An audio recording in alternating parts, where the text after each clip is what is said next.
in la joojiyo jagaxiirka aan sharciga waafaqsaneyn. Waxaa warbixin laga dhageystay wasaaradda cadaaladda awqaafta arrimaha diinta. wasaaradda cadaaladda shirar hore oo golaha ay horkeeneen baa jira oo ah in lala dagaalamo culamaa diinka degmada Kismaayo iyo wasaaradda cadaaladda ayaa waxay keeneen qorshe ah in lagala dagaalamo maxaa tiraahdaa fuxshiga iyo munkarka ka jira degmada Kismaayo, taas oo go'aan loogu gaaray 9 maalmood in howlgal midaysan la sameeyo, taas oo ay horseed u tahay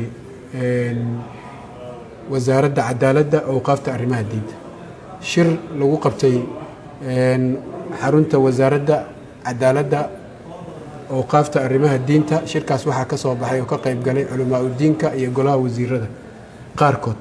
shirkaas waxaa ka soo baxay qodobo dhowr ah. koow, in lala dagaalamo fuxshiga iyo munkarka ka jira deegaanka, taasoo lafdhabar looga dhigay. koow, in la joojiyo jagaxiirka aan sharciga waafaqsaneyn. labo, in laga hortago maxaa tiraahdaa cunida taambuuga, tubaakada la yiraahdo taambuuga, xashiishada, khamriga iyo waxyaalaha maanka dooriya, iyo in laga wacyigelin lagu sameeyo culamaa diinka iyo golaha xukuumadaba dhinaca maxaa tiraahdaa meediyaha, TV-ga iyo raadiyahaba dhammaan in wacyigelin laga sameeyo masaajidadaba dhammaan loo sheego in munkarka uu maxaa tiraahdaa diinta islaamka ay nafarayso in laga hortago maxaa tiraahdaa faxshiga ee munkarka, macruufkana la faro, taasoo ay ku salaysan tahay maxaa tiraahdaa sharciga islaamka iyo dhaqanka suuban ee islaamnimada ah.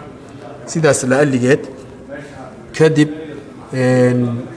waxaa lisla qaatay in laga hortago dhammaan ka xukuumad ahaan iyo ka shacab ahaan iyo culamaa diinkaba dhammaan inay u istaagaan nin walbaba meesha kaga aadan inuu kaga hortago faxshiga iyo munkarka iyo maxaa tiraahdaa waxyaalaha xun ee diinta aanan qusayn ama ka hortaga maxaa tiraahdaa islaamnimada ah in lala dagaalamo. go'aankaas waa isla qaatay waxaana wasaarad walbana lagu amray in qaybta ay ka qusayso ay wax ka qabato.